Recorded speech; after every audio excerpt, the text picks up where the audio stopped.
memang di puasa kan kita asupan makanannya sangat terbatas seperti itu ya. Itu kita bisa mendetoksifikasi tubuh. Karena berat badan yang berlebih juga banyak efek negatifnya ke dalam tubuh gitu kan ya. 1, 2, 3, action! Assalamualaikum warahmatullahi wabarakatuh. Halo semuanya, kembali lagi di Alpucast. Alfat punya podcast. Pertama, perkenalkan aku Jecan dan aku Airin. Pada sesi Alpucast kali ini, kita mempunyai tema menjaga kesehatan di bulan suci Ramadan. Nah guys, walaupun kita sedang berpuasa, kita tetap harus menjaga kesehatan loh. Dan tahu nggak sih, dalam berpuasa ternyata banyak manfaatnya. Pada sesi Alpucast kali ini, kita mempunyai narasumber Miss Ayu. Halo Miss Ayu. Halo Jecan dan Airin. Gimana kabarnya Miss? Alhamdulillah sehat, alhamdulillah baik. Kalian gimana? Baik, alhamdulillah. Alhamdulillah. Miss, selama puasa kemarin gimana Miss, lancar? Alhamdulillah lancar dan semoga insya Allah kedepannya juga lancar sampai akhir Ramadan ini ya. Amin. Nah Miss, kita kan mau ngomongin kesehatan dalam bulan Ramadan nih. Tapi Jeca mau nanya, puasa tuh sebenarnya apa sih? Terus kenapa kita diwajibkan untuk melaksanakan puasa? Baik, terima kasih sebelumnya Jecan dan Airin atas kesempatan di Alpucast ya namanya ya. Oke. Dan luar biasa temanya ya terkait dengan kesehatan di bulan Ramadan. Mungkin sebelumnya Miss Ayu ngasih disclaimer dulu nih karena Miss Ayu bukan orang yang bergerak di bidang kesehatan. Jadi mungkin di sini POV-nya Miss Ayu aja gitu kali ya. Apa yang sudah Miss Ayu terapkan sebelumnya seperti itu. Tadi pertanyaannya apa itu puasa ya? Baik. Kalau puasa sendiri sebenarnya kan dilakukan nggak cuma di agama Islam ya. Saat kita bertemu dengan teman-teman kita ini sedang rame IF gitu kan, intermittent fasting buat diet gitu kan. Lagi rame banget tentang puasa.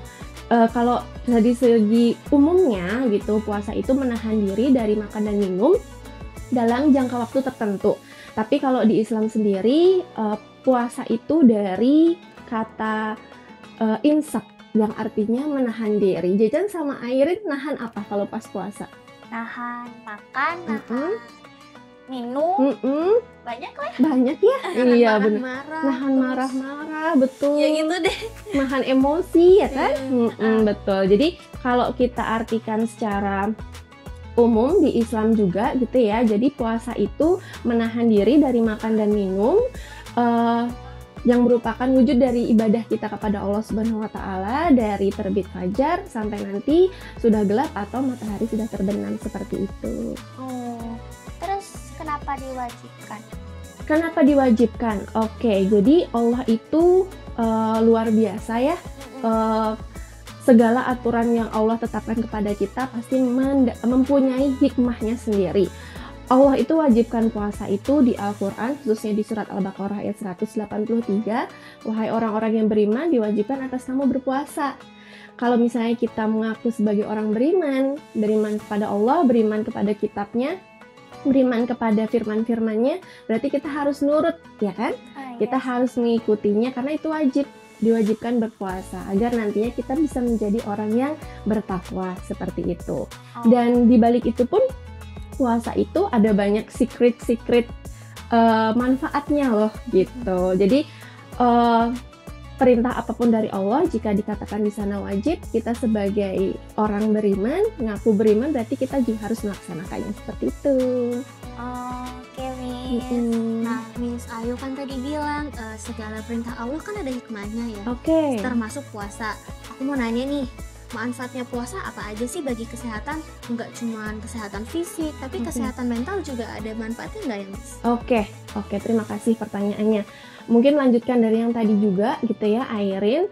Jadi untuk dari segi manfaatnya sendiri saat berpuasa, dari segi kesehatan ya, itu kita bisa mendetoksifikasi tubuh. Kalau misalnya kita selama 1 bulan itu kita makannya mungkin sampah atau mungkin junk food ya, atau mungkin makanan yang tidak sehat, kita bisa detox selama puasa ini. Karena memang di puasa kan kita asupan makanannya sangat terbatas seperti itu ya. Dan dengan puasa ini kita bisa mencoba untuk mengkosongkan pencernaan kita, mencuci lah istilahnya pencernaan kita dan mengisinya dengan yang baik-baik.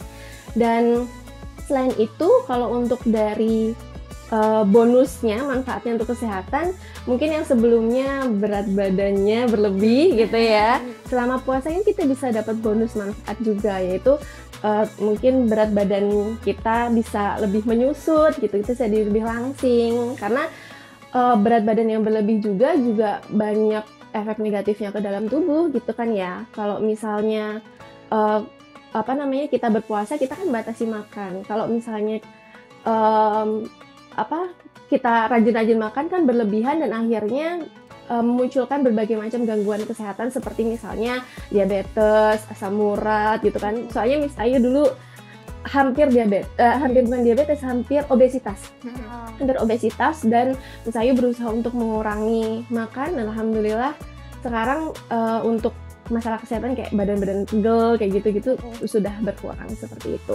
Kalau dari segi kesehatan mental tentunya ada manfaatnya, misalnya karena di puasa itu kita menahan diri kayak tadi yang Airin bilang yang marah-marah gitu ya, jadi kita jadi lebih tenang gitu karena kita berusaha untuk menuruti apa perintah Allah, karena untuk yang marah-marah atau mungkin kayak sebel-sebelan, kesel-keselan itu bisa mengurangi pahala kita. Jadi dengan puasa kita jadi lebih tenang seperti itu. Terus kan kalau puasa kita tuh cuman makan pas sahur sama pas buka. Oke. Nah kita kan juga harus jaga apa yang kita masukin ke perut kita supaya kita pas puasa nggak mual, nggak muntah dan sebagainya. Nah sebaiknya tuh kita makan apa aja sih untuk sahur sama buka? Oke. Wah seru ya ngomongin menu-menu ya. Kalian biasanya makan sama buka makan apa sih? Aduh tergantung Miss, yang ada di kulkas aja. Oke. Ada craving makanan tertentu nggak? Misalnya pengen buka ini nih gitu. Aduh mie gacoan. Oh iya bener ya, kan kalau buka tuh enaknya mie gacoan. Oke, jadi saat berpuasa itu teman-teman, Allah kan memerintahkan kita untuk menahan diri ya dari makan dan minum. Tujuannya apa? Biar kita bisa detoksifikasi tadi. Selain itu juga kita berusaha untuk manage emosi kita gitu supaya kita bisa lebih tenang gitu kan ya. Kalau misalnya kita buka puasanya sama aja kayak bulan-bulan sebelumnya, sayang banget nggak sih sesi Ramadan ini ya kan? Jadi kalau Miss Ayu bisa usulkan di sini untuk teman-teman di sini, Jecan dan juga Airin dan juga teman-teman di rumah, untuk menu buka puasa itu teman-teman bisa coba makanan clean food. Apa itu clean food gitu ya? Clean food itu adalah makanan yang tidak melalui proses pengolahan yang kompleks. Artinya simple, misalnya kayak direbus aja atau mungkin dikukus aja seperti itu. Dan juga makanan clean food itu juga makanan yang tidak mengandung banyak proses kimiawi dan juga bahan pengawet gitu. Jadi mungkin bisa banyak, misalnya kalau disunahkan kan menu buka puasanya apa? Kurma ya. Karena kurma itu banyak manfaatnya ya, ada seratnya, ada gulanya, gula dari buah ya, buah sendiri gitu. Dan mungkin selain kurma, teman-teman bisa juga buka puasa pakai buah ya. Buat yang tidak suka buah bisa coba untuk explore berbagai macam rasa buah gitu. Jadi kan suka buah apa? Semangka sama apel. Semangka apel. Oh good, karena ada banyak air di sana. Jadi kita bisa mengatasi dehidrasi yang mungkin terjadi selama puasa. Kalau Airin suka apa? Aku suka pepaya sama strawberry. Nice, itu banyak antioksidan dan juga serat ya. Jadi kita harus perbanyak asupan nutrisi dari buah, sayuran, kemudian bisa juga makan yang berkuah tapi bukan mie kuah ya, karena kita ngomongnya clean food ya, bukan mie kuah ya teman-teman. Meskipun itu berkuah tapi nutrisinya itu tidak begitu kaya kalau misalnya kita makan instan. Jadi mungkin untuk yang instan dihindari dulu kali ya. Kita coba buat detox dulu biar kita tambah sehat gitu kan ya. Badan kita sehat, jiwa kita sehat. Jadi manusia yang lebih sehat nanti habis puasa, seperti itu. Nah Miss, tadi kan Miss omongin menunya biar kita kenyang tapi juga tetap sehat gitu kan. Nah kalau di bulan puasa ini gimana ya kita menjaga hidrasi tubuh kita? Kan kita minumnya palingan cuma pas sahur sama pas buka puasa. Nah gimana kita tetap bisa minum 2 liter air setiap hari di bulan puasa ini? Oke, bener banget. Kadang kan kita buka puasa misalnya sama kolak gitu ya, itu kan juga ada airnya Miss gitu ya. Ya, tapi untuk menjaga hidrasi tubuh itu perlu kita manage sebenarnya teman-teman. Jangan terus pas sahur minum segalon gitu ya. Itu nanti kita juga nggak makan sahur pun udah kenyang gitu kan. Mungkin bisa di manage, misalnya buka puasa 1 gelas air putih, kemudian nanti setelah makan atau setelah pas isya kita bisa coba buat minum lagi 1 gelas, nanti pas nyantai-nyantai sambil tadarusan, kan kita harus berbanyak ya amalannya, tadarusan, murojaah, kita minum lagi, sebelum tidur minum lagi sampai setidaknya 8 gelas deh sehari itu. Selama malam itu teman-teman bisa mengkonsumsi 8 gelas air, bukan 8 liter ya, nanti kebanyakan. 8 gelas air, nanti pas sahur begitu lagi, bangun tidur kita minum 1 gelas, kemudian nanti pas sahur pas makan kita minum lagi, seperti itu. Nggak cuma minum, untuk menjaga hidrasi tubuh kita juga bisa misalnya makan buah-buahan yang mengandung banyak air, kayak tadi yang Jecan suka ya, semangka gitu.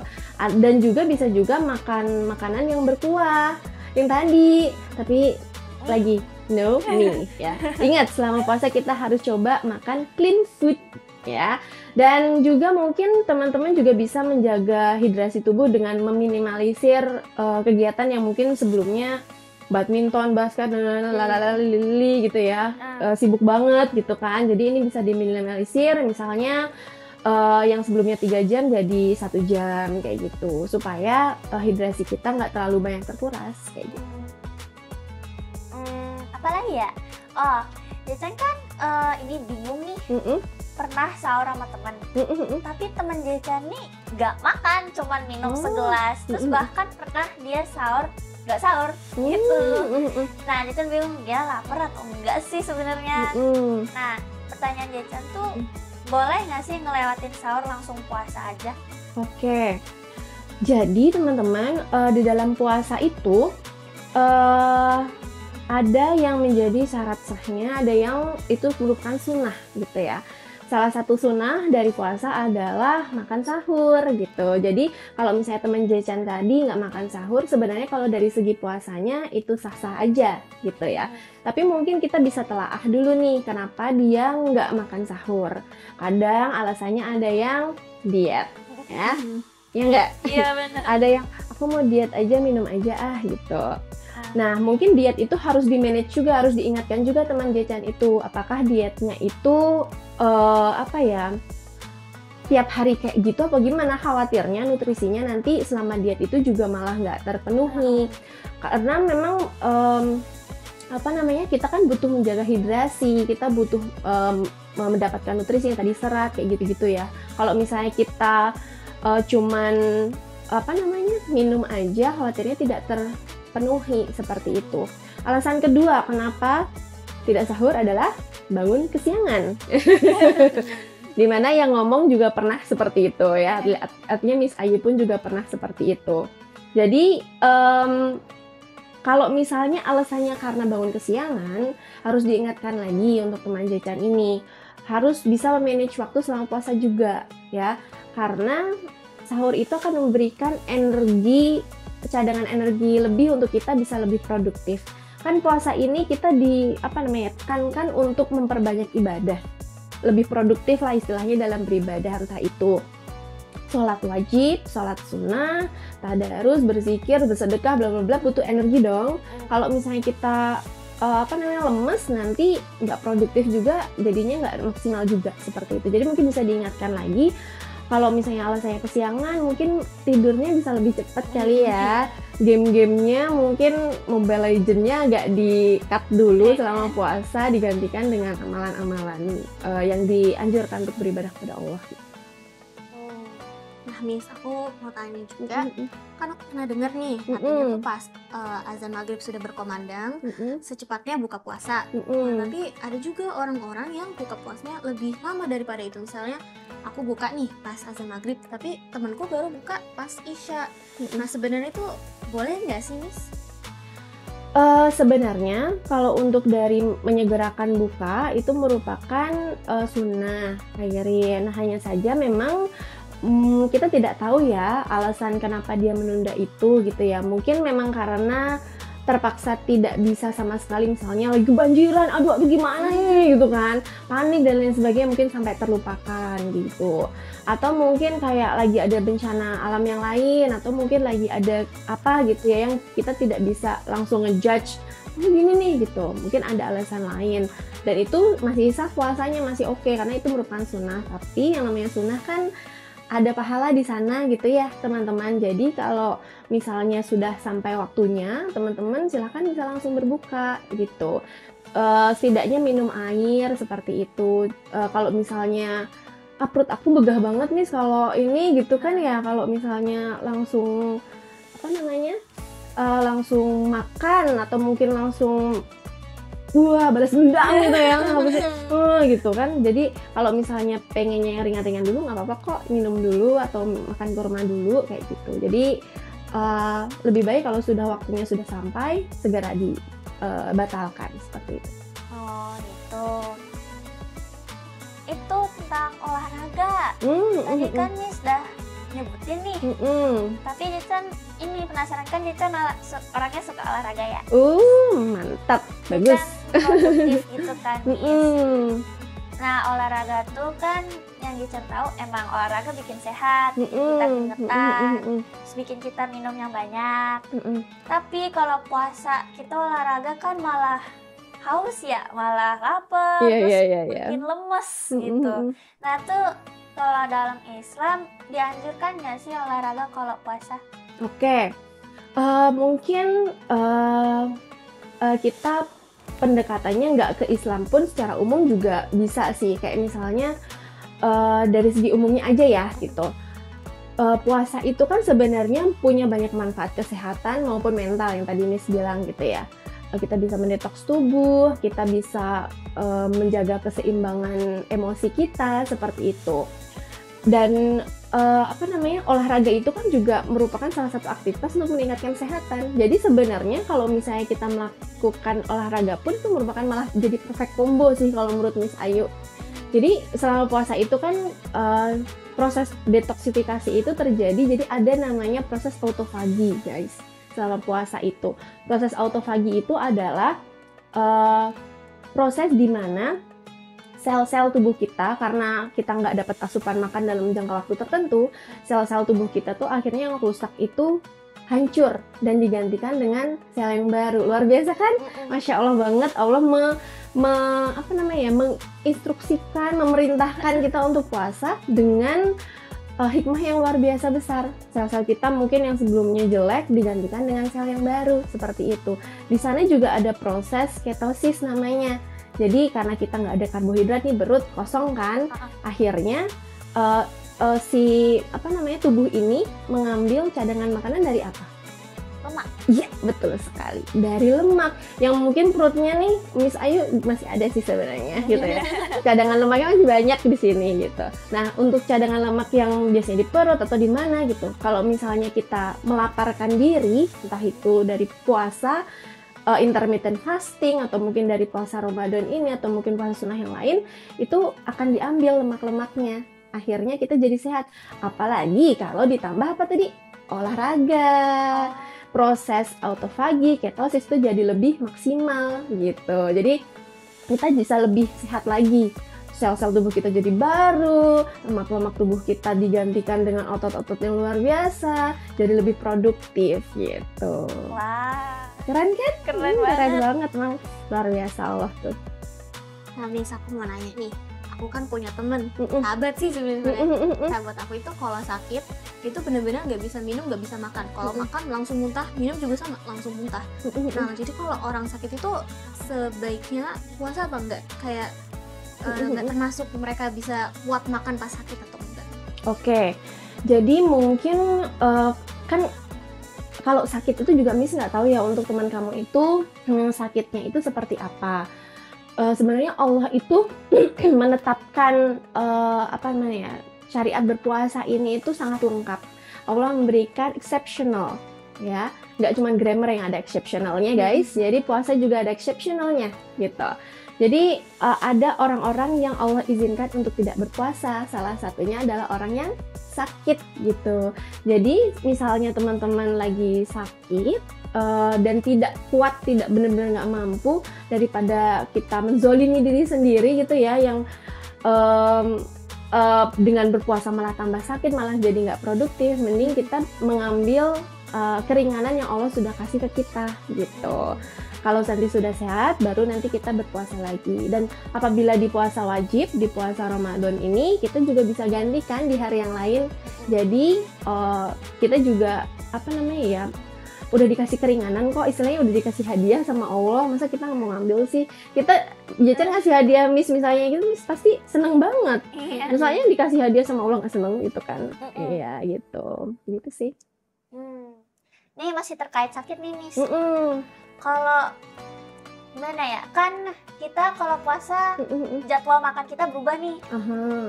Itu ada beberapa orang yang mah. Oke. Cara ngatasinnya gimana? Oke, baik. Memang penyakit pencernaan itu memang luar biasa mengganggu ya teman-teman ya. Dan tuh sampai bener-bener menghujam. Karena Miss Ayu sendiri dulu tuh punya penyakit itu. Jadi sampai kuku-kuku Miss Ayu tuh biru, sampai sakit perut bisa semingguan gitu, nggak reda-reda, saking segitu kronisnya. Ini mungkin langkah-langkah yang Miss Ayu lakukan aja gitu ya, yang mungkin Miss Ayu bisa share di teman-teman yang nonton dari rumah atau mungkin ke Jecan dan juga Airin. Jadi mungkin langkah pertama, hindari dulu nih penyebab makanan-makanan yang bisa menyebabkan naik asam lambungnya atau kumat lagi emahnya. Contohnya makanan apa? Iya, asreng betul. Makanan pedas, makanan yang berminyak, makanan yang asam ya.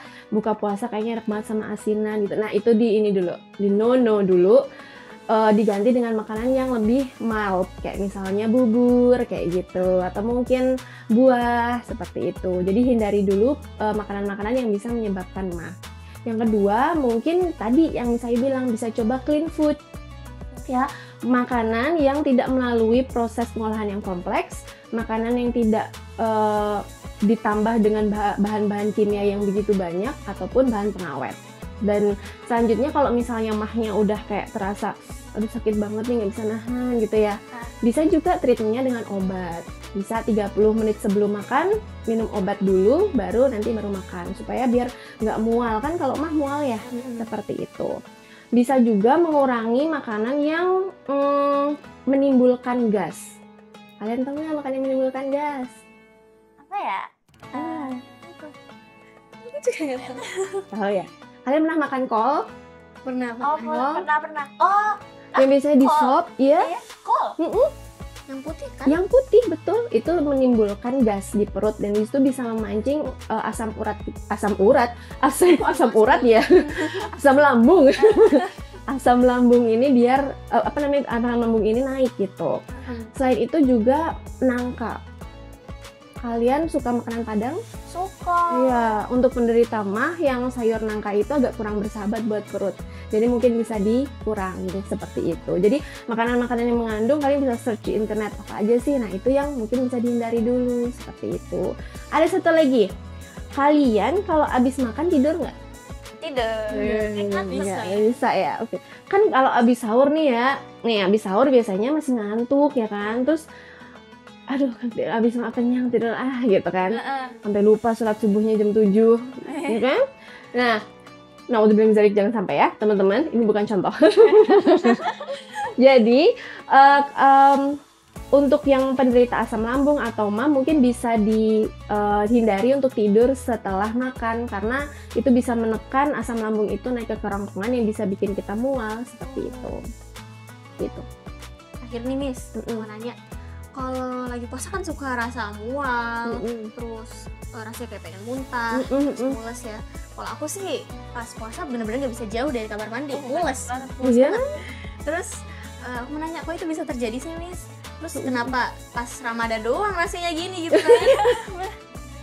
Iya, mungkin penyebabnya bisa beragam ya kalau menurut Misayu. Dari pengalaman Misayu, mungkin karena Misayu kayak terlalu deg-degan gitu, puasa Ramadan gitu, jadi was-was. Was-was itu dimana was-was itu dari setan, ya kan? Selanjutnya, kamu suka kopi? Tergantung mood ya. Biasanya kan anak-anak masa kini mau minum kopi kekinian, kan? Dan di kopi itu ada kafeinnya.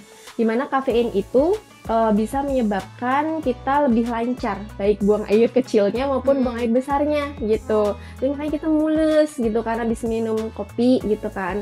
Atau mungkin sering buang air kecil, yang tadi terkait dehidrasi, mungkin yang menjaga hidrasinya mungkin bisa kurangin kali ya kafeinnya biar tidak sering ke kamar mandi seperti itu. Dan penyebab lain mungkin ya itu tadi karena asam lambung kali ya.